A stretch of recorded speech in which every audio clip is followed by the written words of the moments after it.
দুই জবর এবং খাড়া জবর ছাড়া বাকিগুলো যদি গোলতায়ে হয় এবং গোলতায়ের বামে যদি ওয়াকফ হয় তাহলে তাকে হা উচ্চারণ করে সাকিন অর্থাৎ জজম করে পড়তে হবে।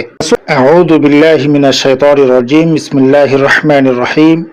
সম্মানিত ভাই বোনেরা, আসসালামু আলাইকুম ওয়া রাহমাতুল্লাহি ওয়া বারাকাতুহু। ৩৫ নং পর্বে মধ্যে লিন সম্পর্কে বিস্তারিত আলোচনা করা হয়েছে। আজকে আমরা গোলতায়ে ওয়াকফ হলে কিভাবে পড়তে হয় তা জানবো ইনশাআল্লাহ। আর দেরি না করে শুরু করা যাক। আমরা স্ক্রিনে দেখতে পাচ্ছি গোলতাতে ওয়াকফ করার নিয়ম।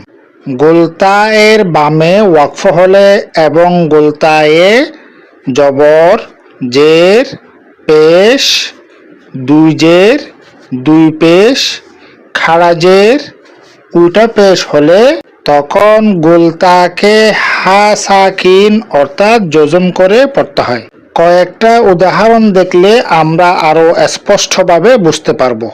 দেখুন, তার বামে ওয়াকফ চিহ্ন এবং তার উপরে পেশ আসলো। এখন করণীয় কি?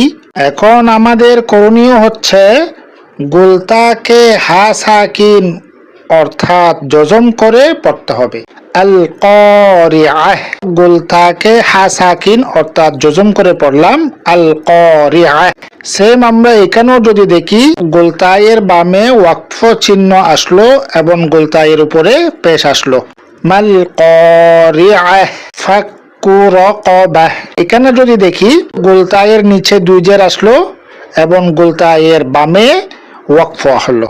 এই উদাহরণ থেকে আমরা যেটা বুঝতে পারলাম, দুই জবর এবং খাড়া জবর ছাড়া বাকিগুলো যদি গোলতায়ে হয় এবং গোলতায়ের বামে যদি ওয়াকফ হয় তাহলে তাকে হা উচ্চারণ করে সাকিন অর্থাৎ জজম করে পড়তে হবে। রাসূলুল্লাহ সাল্লাল্লাহু আলাইহি ওয়াসাল্লাম বলেন, বাল্লিগু আন্নী ওয়ালাউ আয়া, অর্থাৎ তোমরা আমার পক্ষ থেকে পৌঁছাও যদি তা একটি আয়াতও হয়।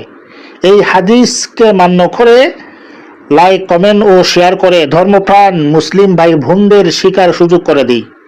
কেননা আমাদের শেয়ারের ফলে একজন ভাই কিংবা বোন যদি শিখতে পারেন তাহলে আমরাও সওয়াবের ভাগিদার হব ইনশাআল্লাহ। পরিশেষে বলবো, আমরা যারা ইউটিউব চ্যানেল থেকে দেখছি চ্যানেলটি সাবস্ক্রাইব করে বেল আইকনটি অন করে রাখুন।